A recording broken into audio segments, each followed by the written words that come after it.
Hey guys, Preston here. Welcome back to another video. Today we're coming at you with a Notre Dame preview show. It's game week for Notre Dame, week 1 of the 2020 season as they take on Duke. We're going to take a quick look and break this game down. Basically, I'm going to look at both teams, what they returned, kind of how they did last year briefly, and what I predict will happen in this game. Alright, so the first thing we're going to look at, we're going to take a look at Duke's kind of roster, who they return, what kind of changes they have coming into this year, and what they need to do if they're going to beat Notre Dame. First off, just looking on the offensive side of the ball, they have a brand new starting quarterback in Chase Brice, who transferred over from Clemson. Brice he had 2 years in Clemson, appeared in 23 games, but usually, in the end of the games during the blowouts, because Clemson's blown out plenty of teams throughout the years. He had his best chances when he got to take over for Trevor Lawrence in a 2018 game against Syracuse, and he won the game and kept him going for an undefeated season. So he's kind of unproven, but with a coach like David Cutcliffe, who some people call like a quarterback whisperer, I think he'll definitely do very good for this Duke football team. I'm sure he'll be an upgrade at the position over whoever they had starting last year. What will help him is the fact that apparently, Duke's top 2 receiving yards getters from 2019 sophomore receiver Jalen Calhoun and senior tight end Noah Gray they're both back, and they have experience in the system and should help.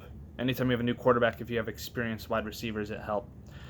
Something to look at, though, is this Notre Dame defense going against this Duke offense is a legit matchup question here. Okay, sorry. Yeah, real quick. Duke was 93rd in total offense in the rankings last year, which, not great. Average, I believe, is 25.3 points per game, which isn't bad, tied with a couple teams like Maryland, Missouri, Wyoming. Obviously, you want to be a bit higher than what that is. Average 1.5 passing touchdowns and 1.3 rushing touchdowns. Average 329 yards a game. The turnovers weren't great.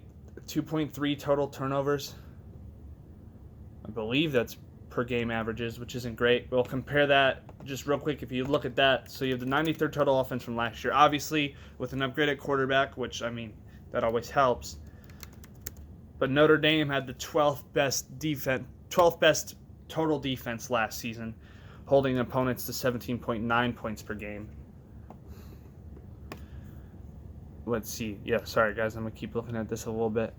With a 54.3% completion percentage, 168 passing yards per game, along with 152 rushing yards per game. I guess, most values are per game averages.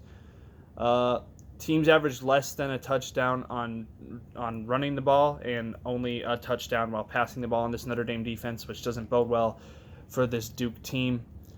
So 321 yards per game, which isn't horrible. Like I said, they got them ranked as the 12th best team defense last year, which is actually right above Alabama and other schools like Auburn, Kentucky, etc. There's highly ranked is a good thing. They play, especially against opponents they played with. Sure, some schools, you look at it for Duke's offense too, I guess, to be fair. Teams like Wyoming and stuff might be higher, and obviously they played lesser competition. But the fact you have the 12th total defense, who, granted, there's definitely some roster churning on the defensive side of the ball for Notre Dame, but with some of the additions and kids developing, they should be just fine on defense. Most people have them predicting to be just as good on that defensive side as they were last year. And so Duke will have a serious problem on offense, if you ask me. Their last matchup, they actually played last year when Notre Dame won 38-7. They held that Duke offense to single digits. So it's something to look at. Duke also returns their leading rusher from last year, I believe, in Deion Jackson, who had 641 yards. He's actually down a little bit from his previous season. Unfortunately, they didn't have a true standout running back, which I guess you can also sort of say for the Notre Dame football team, with Deion Jackson being their leading rusher with 401 yards. Along with receiving, no one really had an amazing performance. 420 yards isn't bad, but you know what I mean? That's usually not what you want your leading receiver to get. So that's what Jalen Calhoun got, 420 yards, who is returning, and Noah Gray also had 392 yards, 4 touchdowns and 3 touchdowns respectively. It's all something they're going to have to improve on. They averaged less than 4 yards per carry last season, with Deion Jackson. Quentin Harris was their starter last year. Obviously, he won't be this time. I think Chase Bryce definitely does help, and I think this team isn't horrible, but the reality is, it's not going to be easy for this Duke offense to get it going on this Notre Dame defense, especially when you get guys like Kyle Hamilton, Jeremiah Owusu-Koramoah, both returning, both kind of preseason in the realm of potential All-American candidates. I think they both could do very well this year. Both will end up high day 1 or day 2 draft picks in the NFL draft, and that's kind of what you want to see. Offensively, it's a bit of a fun matchup because you have this Duke defensive line going against the Notre Dame offensive line.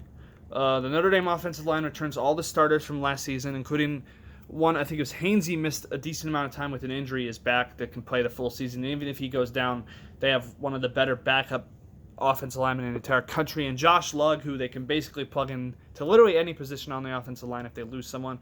But going into this year, they're relatively healthy. There's no listed injuries that I've seen from them, so they'll have that advantage of being fully healthy for the most part coming into this game. Obviously Kevin Austin is gone, the wide receiver who was probably projected to be one of the top guys. But like I said, this Notre Dame team is deep enough. It probably won't hurt them that bad, especially going against a team like Duke. Let's see. Yeah, like I said, there's a lot of overturn. I mentioned this in some of the positional breakdowns I've done for Notre Dame. The returning leader in receiving yards only had 268 yards and 4 touchdowns in Javon McKinley. He's actually listed as a starter for this game, along with transfer from Northwestern Bennett Skowronek, who had, I believe, 600 yards the last fully healthy season he had on a not real great Northwestern offense. So he's someone to look at. Both of these guys have size. Both of them are very experienced. I'd look for them to make an impact against this Duke team. Duke had a decent defense last year. They didn't hold anyone under 10 points, though. And it looks like the defense was sort of slipping a little bit towards the end. Apparently, 6 teams, including 3 of Duke's final 4 opponents. So 3 of their last 4 games, teams scored 30 points on them. They will also lose their top 2 tacklers in Kobe Kwanzaa and Dylan Singleton. So I got some stuff pulled up, so I'm trying to, because I don't know a lot about the Duke football team, if I'm being honest. Sorry if you're a Duke fan. I'd love to meet a Duke football fan. You don't see many of them, if I'm being honest. But if you are watching this video, please fill me in a little bit about your team, who you think is going to make a big impact this year, anything like that, what you think the score will be as well. But they do return their 2 top sack leaders, and Victor Dimquiji, I've said that wrong, with 8.5 sacks, and Chris Rumph, the second, with 6.5 sacks. They're actually 2 of the best pass rushers in the entire conference in the ACC, and they, like I said, that's the key matchup in this game, if you ask me, is this Notre Dame very experienced offensive line with every starter returning, most of them kind of All-American level guys who will probably all end up drafted at some point, or at least, have a chance in the NFL.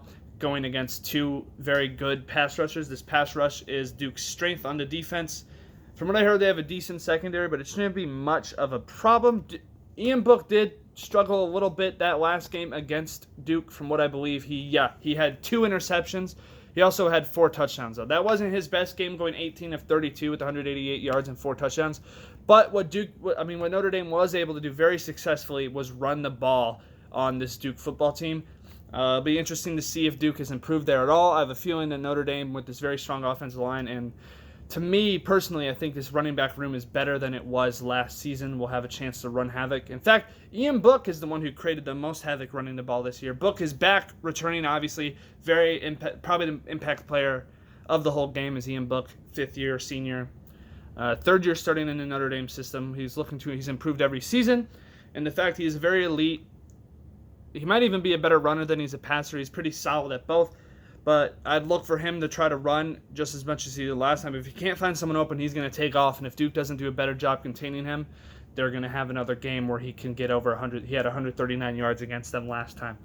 The running backs are better, though. Like I said, Notre Dame named Kyron Williams, the 4-star recruit who redshirted last year, as their starting running back. They like what they've seen from him. They also have very high 4-star. In fact, it was a 5-star when he was originally recruited, in the top all-purpose back in the nation from this last 2019 recruiting class. Freshman Chris Tyree, who is listed as a 2nd running back on the depth chart. He's going to look to make a big impact. He is very, very fast. I believe he ran a 4.2, 4.3-ish in some of these 40 times that he's been recorded as. He looks to bring elite speed to that running back room and is Not as much of a slouch as some people thought. Some people thought he'd be more of a Darren Sproles type, but from what I've heard, he's actually pretty capable of being a physical runner as well. So look for both of those running backs, along with Ian Book rushing the ball, to create havoc on this Duke defense. Their passing game isn't as strong. Their secondary is decent, and so Notre Dame's probably going to look to take advantage of the running game again. We'll see if they'll be able to do it. Obviously, they don't have Chase Claypool, who's created the most havoc receiving-wise for this team last year, getting 97 receptions and a touchdown. Overall, this Duke team's not horrible. I think they'll probably be better than last year. They had a kind of a down year last season, going 5-7 and missing a bowl game for, I think it's the first time since 2016. I think they will be actually, it's hard to say. Maybe they'll be a little better. Obviously, it's different this year. You don't get those 3 non-conference games, who Duke usually schedules kind of easier teams that can get wins on, and you have to play an all-ACC schedule. So I think on paper they're better, but the record will be a little different. Having 2 less games to begin with means they might not hit the same amount. We'll have to see how this Duke team does. Real quick, if we're comparing offenses, I did that already. We'll look at the Notre Dame offense compared to the Duke defense. Notre Dame was actually at the 13th ranked offense, so they were a pretty balanced team last season. 13th ranked offense, 12th ranked defense, both very solid top 15 kind of stats for this team. They averaged 36.8 points per game, 179 rushing, which surprised me. I believe most of that was Ian Book, and 252 passing, which doesn't really surprise me. Chase Claypool was a very solid weapon for them last year, along with Chris Fink. Both are gone, though, like I said. So these young guys are going to have to get going quick against this Duke team. These games are a little different this year. I don't know if you've watched any of these games recently, but some of these teams, they're not starting off real hot out the gate. There's been a lot of struggling and mismanagement. So there's a chance this game can get away from one of these teams. Unfortunately, a lot of these games that have been going on so far, a lot of them really haven't been close. There's been a lot of sluggish play, and some teams taking advantage of it and, just kept their foot on the gas. So it'd be interesting to see. I think it's going to be harder to predict games this year than any other year, just with everything going on. Not much of a home field advantage for everyone. The practicing scenarios have been weird. You never know if anyone's going to have positive or contact trace coronavirus and have to miss the game. From what I've heard, no one's missing the game from Notre Dame's end due to coronavirus. The injuries I already mentioned was Nana. I can't say the rest of his name. He is a defensive end, but he's more of a rotational piece. He is out for the year, unfortunately. But they're deep enough there, it won't be much of an issue. And Javon McKinley's probably the biggest loss. He'll return at some point in the season, hopefully before they play Clemson. But, like I said, Notre Dame, we all know Notre Dame is a team that they don't recruit top 5, but they're always they're usually top 10, 15, top 20 at worst in these recruiting classes. So they have talent that rises up and takes advantage each year, and it should be the same this season. So this 13th ranked Notre Dame offense is going to go against, well, we don't know what they'll be this year, but Duke's defense last year was 77th, so not great. They held teams at 29.2, which is decent. So, yeah, the team that held people to 29.2 against a team that scored 36.8. I think it's pretty obvious here. This is a game that Notre Dame should win and is expected to win. I don't know the odds. I'm going to look at that real quick. I'm sorry. Find out exactly. Okay, so Notre Dame is they're actually very large favorites. Last time I saw the betting lines was Tuesday night, September 8th. It's the 10th right now, and I'm recording this, but they were listed as 19.5 point favorites over Duke, which is a huge number. The over-under the game is 54.5 points. I don't know if I'd pick Notre Dame to cover. That's a very big spread for a Week 1 game with all the weird stuff that's been going on. To me, it's a weird game. Either it's going to be a close game where Notre Dame wins, or it's going to be just a mess and Notre Dame might blow them out. Who knows? I have Notre Dame winning for sure. My prediction, I'm going to go. I think both teams might be a little sluggish, but I think this Notre Dame defense is more than capable, and I think Chase Bryce is going to have a hard time his first game in this offense dealing with that Notre Dame defense. I'm going to have Notre Dame winning, let's say, I'm going to be a little nicer to Duke. I'm going to say 28-14. I've seen some predictions like 41-10, etc. I think this is the first game of the year against an ACC opponent. It's not as easy as a cupcake as, playing like a Western Michigan or something. And so I think maybe it'll be a little closer than people think. I think Notre Dame probably wins regardless. I'd be very shocked and obviously very, very disappointed as a Notre Dame fan if they found a way to blow this game. Obviously, the impact players, I'd say look out for Ian Book on offense, obviously, these receivers are young and need to prove themselves, and there's going to be a lot on Book's hands, both rushing and passing the ball. I think he's going to make a huge impact this game as he looks to, try to make a run for the Heisman this season, see if he can actually do it. Notre Dame, there hasn't been a Notre Dame quarterback to do that in a while. And on defense, there's plenty of guys. I mean, transfer cornerback Nick Mccloud is looking to start on the outside. We'll see if he'll be able to shut people down his first game with this team. He had a very solid year the last time he was fully healthy with North Carolina State. But the main guy you probably want to look at on that defense, I'm going to go with Jeremiah Owusu-Koramoah. Obviously, Kyle Hamilton is a beast too. But I feel like with these first games in general, I think teams are going to want to get their run going. And I think Koramoah is a very valuable guy who can kind of take out that run game. And I'll probably look for him to try to shut down Duke's second receiving leading, the second leading receiver who's returning and their tight end. Koramoah is pretty decent in coverage. He's a very good all-around linebacker, and I think he'll make a big impact this game and be all over the ball. Dukes-wise, I think obviously Chase Bryce is the guy to look out for on that Duke offense. They're a very solid team. I mean, I think he has a lot of potential. He's getting to work with David Cutcliffe, like I said, who does a pretty good job at developing quarterbacks. We'll see how comfortable he looks out there, but I think overall this year he'll have a good year with the Duke Blue Devils. Obviously, having to play Notre Dame right away isn't the easiest test. I think on defense for them, Victor Jimkije, I said that horrible. They're 8.5. I think he had 8.5 sacks last season. Both him and the other defensive end are going to try to do their best to disrupt this Notre Dame offense. They're the best players probably on the Duke football team. And so they'll definitely be the X factors to look out for on this Duke defense. So thank you guys so much for watching. I hope you enjoyed. Let me know what your game predictions are below. I think Notre Dame starts off strong, wins 28. Generous being 14, 28-10 seems pretty possible too.